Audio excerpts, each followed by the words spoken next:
Hello, welcome back all of you. My name is Prachi Soni. I'm from Gyandeep Senior Secondary Public School, Shikohabad, and welcome back to Progress with Prachi. And today we are here to study class 11th NCRT Geography. Fundamentals of Physical Geography is the book we are currently referring to. And in this series, we have already completed the first two chapters of this book, that is Geography as the Discipline and Origin and Evolution of the Earth.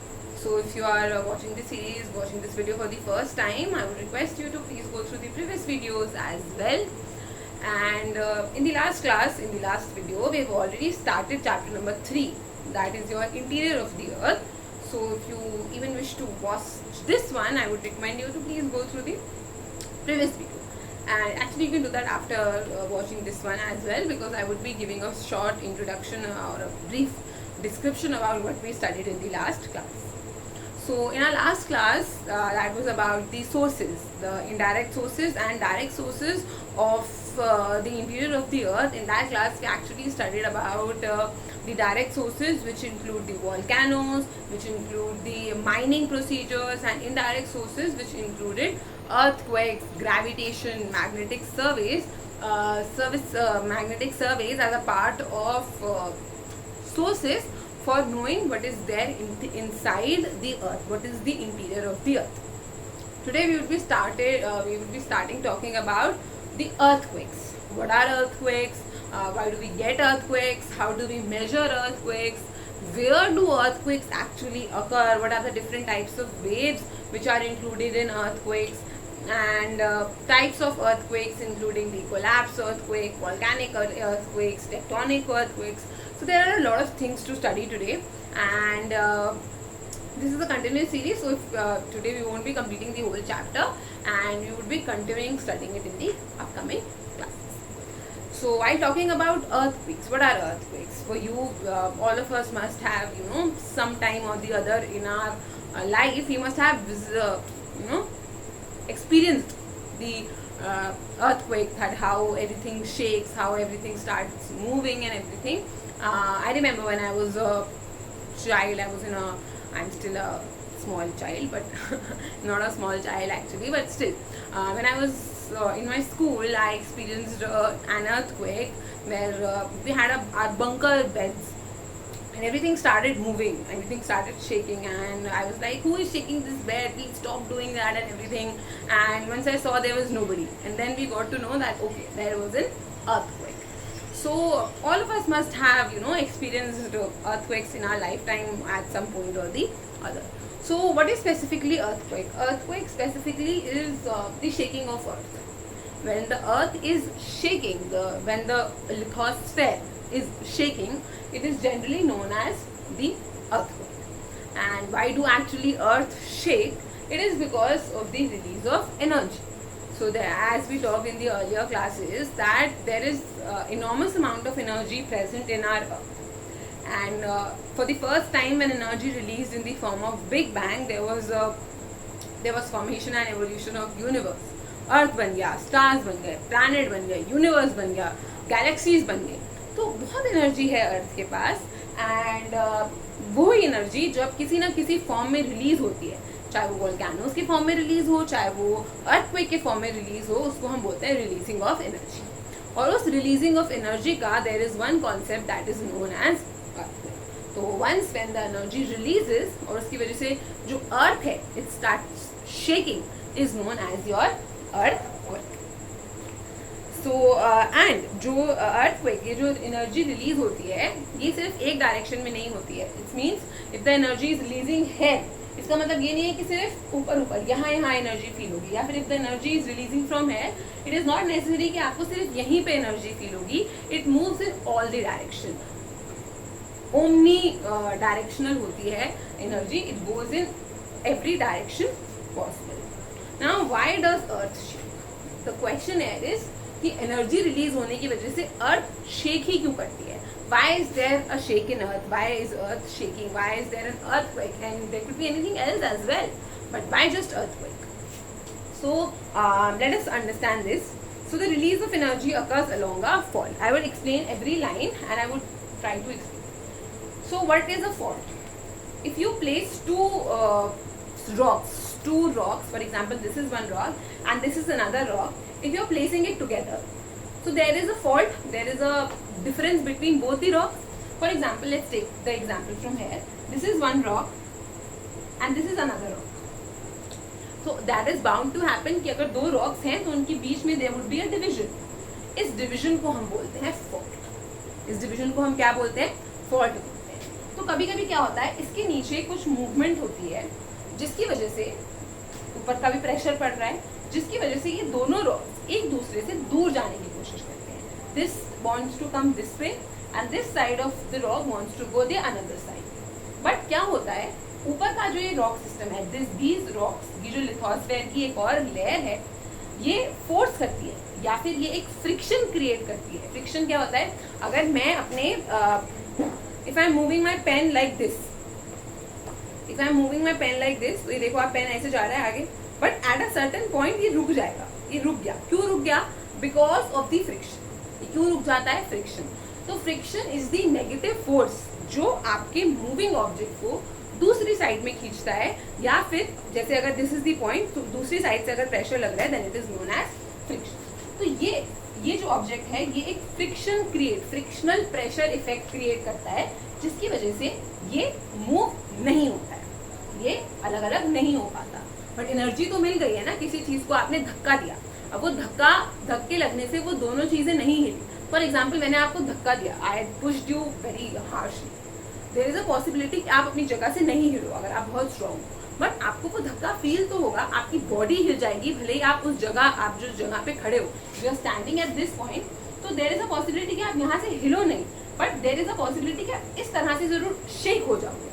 तो similarly जब energy release होती है तो ये पत्थर कोशिश करते हैं एक दूसरे से दूर जाने की, बट दूर नहीं जा पाते क्योंकि ऊपर से फ्रिक्शन लग रहा है. तो क्या होता है, एनर्जी रिलीज होती है. अब वो एनर्जी यहाँ पे फॉल्ट पे रिलीज होती है, उसके बाद वो एनर्जी सारे डायरेक्शंस में जाती है. It moves in all direction, सारे डायरेक्शन, इधर भी, इधर भी, इधर भी, इधर भी. It moves in every direction.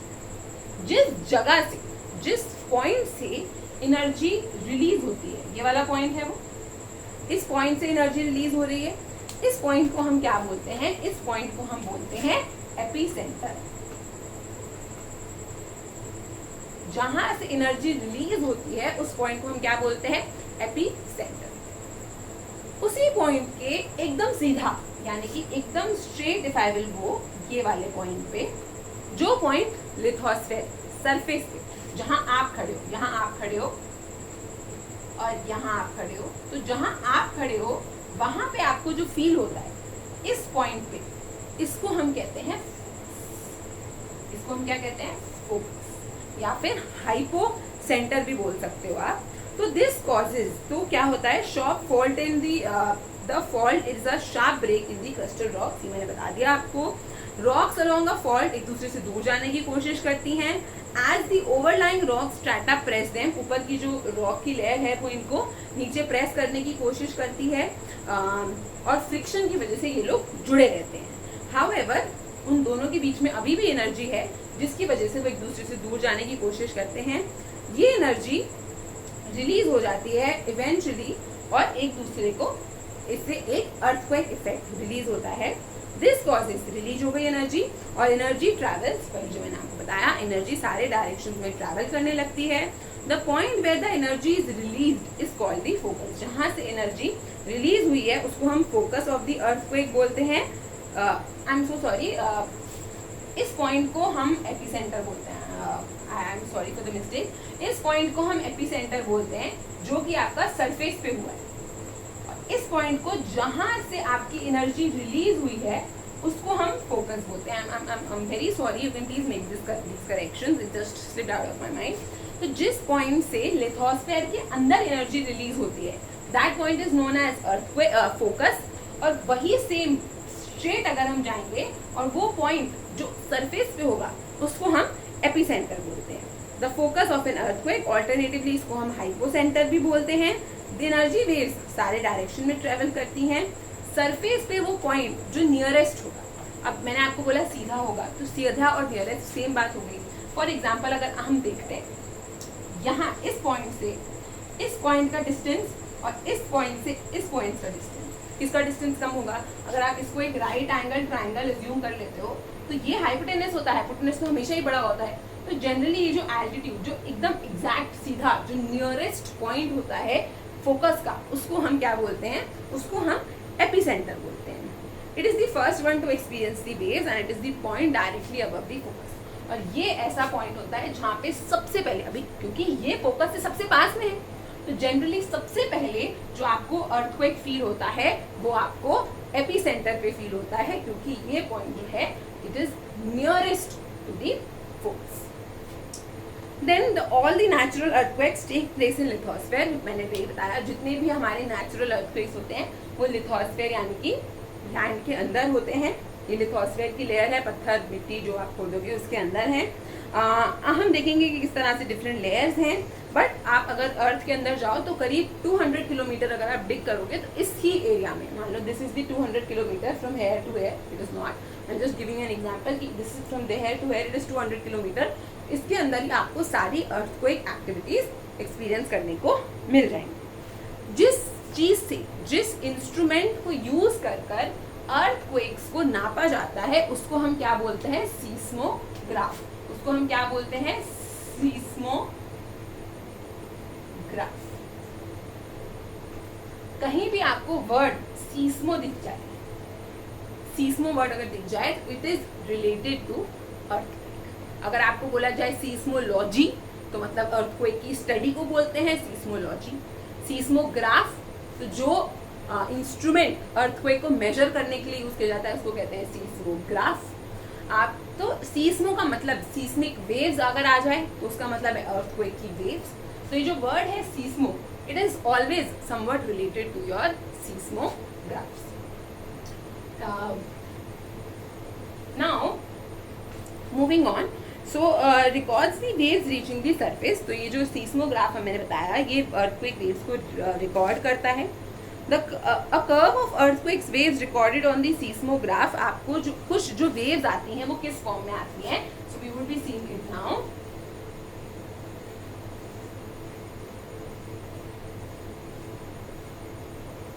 So we will be again be making the lithosphere। मान लो आपका ये जो जमीन है this is your lithosphere, ये नीचे पत्थर हैं आपके, this is your lithosphere, जमीन मिट्टी नीचे सरफेस है ये आपका पूरा। और वो लिथोस्फेयर से ये हमने देखा था, आप मान लो दिस इज योर फोकस और ये सबसे नियरेस्ट डिस्टेंस जो आपका है ये दिस इज योर एपिसेंटर। अब क्या होगा, फोकस से एनर्जी रिलीज होगी सारे डायरेक्शंस में।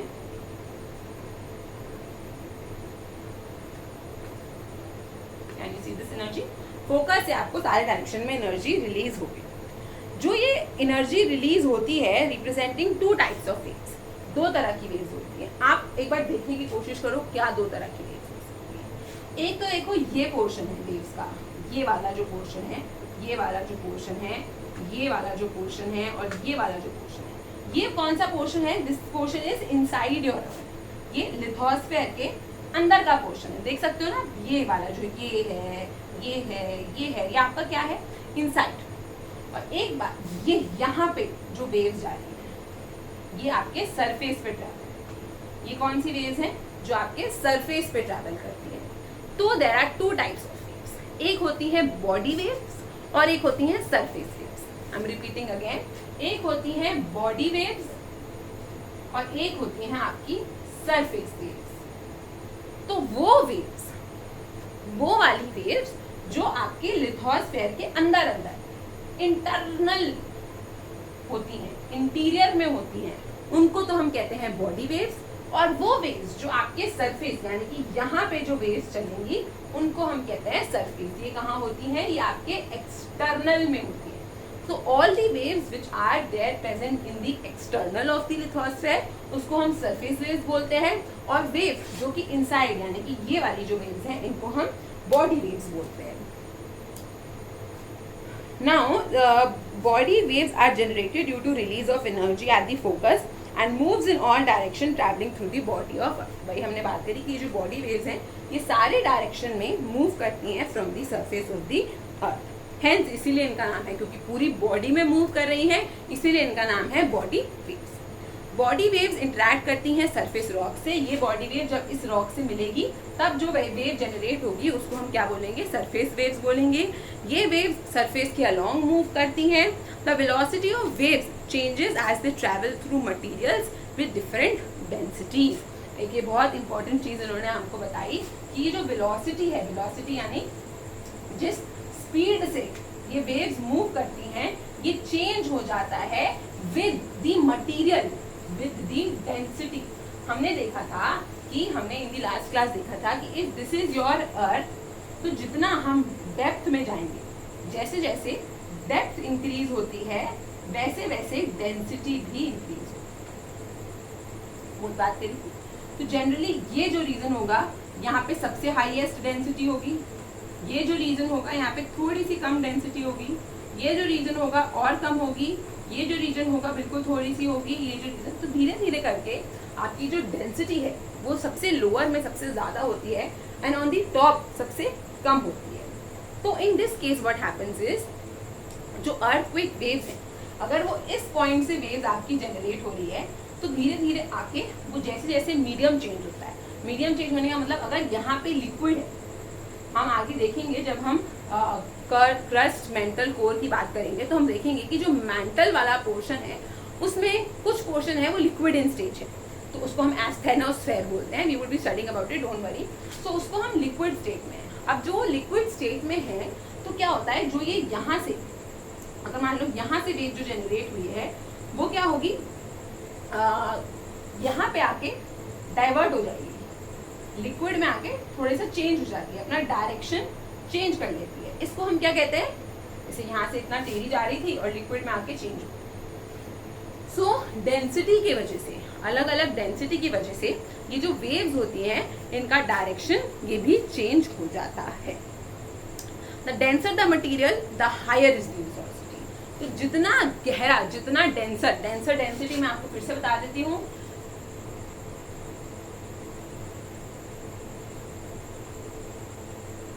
So this is your solid. तो इसमें क्या होते हैं, एटम्स बहुत क्लोजली पैक्ड होते हैं, तो इसको हम क्या बोलते हैं, हाईएस्ट डेंसिटी। ये वाटर है, इसमें एटम्स थोड़े से दूर दूर होते हैं, इसको हम बोलते हैं लिक्विड, थोड़ी सी कम डेंसिटी। और ये आपका बादल है, गैस मान लो, जिसमें जो एटम्स होते हैं वो बहुत दूर दूर होते हैं, तो सबसे कम डेंसिटी किसमें होती है, गैस में होती है। Again talking about the density, तो जिस तरह से डेंसिटी डिक्रीज होती रहती है उस तरह से वेव्स की जो स्पीड है वो भी डिक्रीज होती रहती है। एक्सप्लेनिंग अगेन, जैसे कि अगर ये रीजन है आपका, ये वाला रीजन है, यहाँ पे डेंसिटी ज्यादा है तो यहाँ पे वेव्स की स्पीड ज्यादा होगी। जैसे ही डेंसिटी चेंज होगी वेव्स की स्पीड भी कम हो जाएगी। Their direction also changes as they reflect or refract when coming across. Reflection and refraction. तो पहले reflection और refraction के कॉन्सेप्ट को समझते हैं, और what is reflection and what is refraction. ये दोनों चीज़ें हमने अपनी क्लास 9-10 की साइंस में बहुत अच्छे से पढ़ी है ना। what is reflection, what is refraction, इससे रिलेटेड एप्लीकेशंस वगैरह की we have studied in our class 9, 10, 12, 9 and 10. तो one most important thing here you have to note is what is reflection and refraction. तो रिफ्लेक्शन तो कोई भी चीज़, जैसे आप शीशे में देख रहे हो तो आपको वापस अपनी शक्ल दिख रही है, उसको हम रिफ्लेक्शन बोल सकते हैं ना। What is refraction? रिफ्रैक्शन क्या होता है, जब भी मीडियम एक्सचेंज होता है। मीडियम चेंज होने का मतलब है आप सॉलिड से लिक्विड में आ गए। मैंने बताया सॉलिड लिक्विड का क्या सीन है। जब भी आप सॉलिड से लिक्विड में आ गए, लिक्विड से गैस में आ गए, तो इसकी वजह से क्या होता है, मटीरियल चेंजिंग हो जाती है। और ये जो मटीरियल चेंज होता है तो इसकी वजह से रिफ्रैक्शन हो जाता है। अभी इसको समझने की कोशिश करते हैं। जैसे कि मान लो यहाँ से, दिस इज द पॉइंट जहाँ से आपकी अर्थक्वेक वेव जनरेट हुई है। अब क्या होगा ना, ये सॉलिड है, ये लिक्विड है, ये सॉलिड है और ये आपका सरफेस है। तो क्या होता है कि जो वेव यहाँ से जनरेट होती हैं, ये लिक्विड मीडियम में एंटर करते ही इनकी डायरेक्शन क्या हो जाती है, चेंज हो जाती है। इनकी डायरेक्शन क्या हो जाती है, चेंज हो जाती है। फिर सॉलिड मीडियम में आके फिर इनकी डायरेक्शन चेंज हो जाती है। तो एक्चुअली में आपको ये किस तरह से मिलनी चाहिए थी, यहाँ मिलनी चाहिए, बट क्योंकि मीडियम के अलग होने की वजह से आपको कहाँ मिल रही है, यहाँ मिल रही है। So this is what the problem, this is what refraction और रिफ्लेक्शन। ये जो आपका रिफ्लेक्शन का कॉन्सेप्ट है, ये ट्विंकलिंग ऑफ स्टार्स आपको तारे टिमटिमाते हुए क्यों दिखते हैं? That is again because of reflection. जैसे जैसे स्टार्स बहुत दूर है, मीडियम चेंज होता रहता है, तो उनकी लाइट आगे पीछे होती रहती है। इस वजह से आपको कभी आपको यहाँ से दिखती है, कभी आपको यहाँ से दिखती है, इसलिए आपको लगता है कि वो ट्विंकल कर रहे हैं। We would be dealing with it in some other class. Today it's about the earthquake. तो ये वेव्स क्या होती हैं? ये रिफ्लेक्ट भी करती हैं और रिफ्रैक्ट करती हैं। रिफ्लेक्ट मतलब करना कि ये यहाँ से यहाँ आ रही है, यहाँ से यहाँ जा रही है, यहाँ से यहाँ जा रही है। बट ये रिफ्रैक्ट करने का मतलब जैसे जैसे मीडियम चेंज हो रहा है, ये अपना डायरेक्शन भी चेंज कर रही हैं। जो वेव्स यहाँ आती हैं वो इस तरह से हो जाती है, फिर वापस इस तरह से हो जाती है। तो जो वेव का एक्चुअली में आपको एक्सपीरियंस यहाँ होना चाहिए था, वो आपको यहाँ हो जाता है। This is what is reflection and refraction. तो हमने दो मेन इंपॉर्टेंट चीज़ें क्या पढ़ी कि जो अर्थक्वेक होता है, ये पहली चीज़ तो आपके लिथोस्फीयर में जनरेट होता है। सरफेस से लेके नीचे अगर हम 200 किलोमीटर तक जाते हैं तो इसके अंदर अंदर आपका अर्थक्वेक जनरेट हो जाता है। उससे पहले हमने पढ़ा था अर्थक्वेक जनरेट होता क्यों है? तो जो हमारी नीचे की जो रॉक के लेयर है उनके बीच में फॉल्ट होता है। ये फॉल्ट की वजह से ये कोशिश करती है एक दूसरे से, एनर्जी ज़्यादा हो जाने की वजह से दूर जाने की कोशिश करती हैं। ऊपर से प्रेशर होता है तो दूर जा नहीं पाती है, बट एनर्जी तो है ही, तो वो energy in the form of earthquake release हो जाती है। अब ये अर्थक्वेक आपको कैसे फील होता है? क्योंकि इसमें से निकलती हैं वेव्स। ये वेव्स कौन सी होती हैं? दो तरह की होती हैं। एक होती है बॉडी वेव्स, एक होती है सरफेस वेव्स। बॉडी वेव्स वो वेव्स होती हैं जो लिथोस्फीयर के अंदर अंदर, यानी कि अगर हम यहाँ से देखें तो ये सरफेस है, तो जो आपकी यहाँ से लेकर यहाँ तक की वेव्स होंगी वो कौन सी वेव्स होंगी? आपकी बॉडी वेव्स होंगी। और जो इसके ऊपर यहाँ पे जो वेव्स जनरेट करी आपने, उनको हम क्या बोलेंगे? सरफेस वेव्स बोलेंगे। अब ये जो बॉडी वेव्स हैं और जो ये सरफेस वेव्स हैं, इनमें भी आगे कुछ टाइप्स होती है, जैसे we will be seeing in the upcoming class. But यहाँ पे क्या होगा? ये जो बॉडी वेव्स हैं और ये डेंसिटी, पहली चीज क्या बोली थी इसने? डेंसिटी के साथ साथ स्पीड कम हो जाती है। इसका मतलब क्या है? अगर ये यहाँ पे फट चल रही है तो यहाँ पे ये बहुत स्लो हो जाएगी, फिर ये यहाँ पे फिर फास्ट हो जाएगी। तो इनका कहने का मतलब है जैसे जैसे डेंसिटी चेंज होती है, यानी कि कम होती है, वैसे वैसे आपकी जो ये वेव्स की स्पीड है, यानी कि जो वेलोसिटी है, वो भी कम हो जाती है। First thing. सेकेंड थिंग इन्होंने बोली कि जैसे जैसे आपका ये मीडियम चेंज होता है, सॉलिड से लिक्विड, सॉलिड, इसके साथ साथ आपके इसमें क्या होता है? रिफ्रैक्शन होता है। ये कॉन्सेप्ट को आप ध्यान से समझिएगा, क्योंकि आगे कुछ चीज़ें हैं जैसे कि शैडो जोन वगैरह है, तो उसमें हम इन्हीं कॉन्सेप्ट को यूज़ करके उस शैडो जोन को समझने की कोशिश करेंगे। तो क्या होगा कि ये जो पहले तो ये यहाँ से बहुत फास्ट चल रही थी, मीडियम चेंज हो गया, इसका डायरेक्शन चेंज हो गया, स्पीड भी स्लो हो गई, फिर और मीडियम चेंज हो गया तो और इसका डायरेक्शन फिर से चेंज हो गया, फिर स्पीड और स्लो हो गई। तो ये क्या है? ये वेव्स का है। जो दो चीज़ें हमने देखी कि एक तो डेंसिटी की वजह से स्पीड कम हो जाती है और एक मीडियम चेंज की वजह से रिफ्लेक्शन या रिफ्रैक्शन हो जाता है। तो हमने क्या दो चीज़ें सीखी? Two things we learn are medium, solid, liquid, gas, कुछ भी मीडियम हो सकता है। इसकी वजह से क्या होता है? डायरेक्शन में चेंज होता है। ओके। और डेंसिटी, हाई डेंसिटी या लो डेंसिटी, ये भी किसके केस में होगी? हाई डेंसिटी सॉलिड के केस में होगी, लो डेंसिटी लिक्विड या गैस के केस में होगी। इसके केस में आपकी वेलोसिटी, यानी कि आपका स्पीड कम होता है, स्पीड कम या ज़्यादा होता है। So that's it for today. We would be continuing this chapter in the upcoming series. I can understand that this could be a little complicated for you to understand, but it's all right. I'm trying my best. If you have any problems, any doubts, please feel free to ask in the comment section, or you can even join my Telegram group, that is Progress with Prachi. So you can ask your doubts there as well. I could send you the doubt clear. I could do your doubt clearing on the audios or messages there.